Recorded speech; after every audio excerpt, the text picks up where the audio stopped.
तो चलिए दोस्तों, आज की इस वीडियो में हम जानेंगे प्रभु श्री राम ने अहिल्या का उद्धार कैसे किया। अहिल्या स्वयं ब्रह्मदेव की पुत्री थी। अत्यंत रूपवती होने के कारण देवराज इंद्र की नीयत अहिल्या पर खराब हो गई। इसके पश्चात भी अहिल्या की शादी महर्षि गौतम से हो गई। इससे देवराज इंद्र बहुत क्रोधित हुए और उन्होंने उन दोनों से बदला लेने की सोची। एक रात देवराज इंद्र मुर्गे का स्वरूप धारण करके सुबह जैसा वातावरण निर्माण करके ऋषि गौतम के आश्रम के बाहर जाकर बंक देना शुरू कर देते हैं। उसकी आवाज सुनकर गौतम को लगता है कि सुबह हो गई और वह प्रतिदिन की तरह अपना कमंडल लेकर गंगा स्नान करने के लिए चल पड़ते हैं।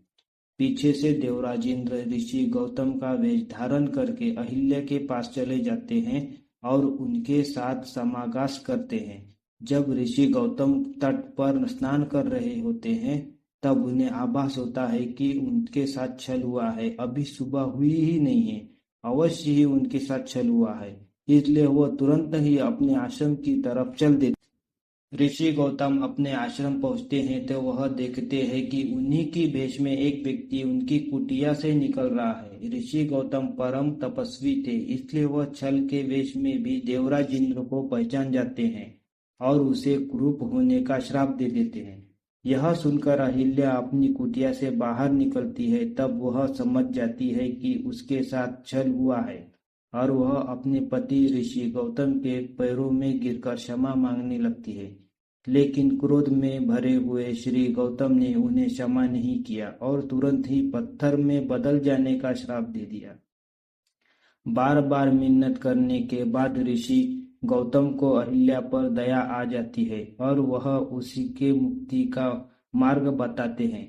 जब भगवान विष्णु राम अवतार में पृथ्वी पर आएंगे, तब वह अपने चरण से स्पर्श करके तुम्हें इस श्राप से मुक्ति दिलाएंगे।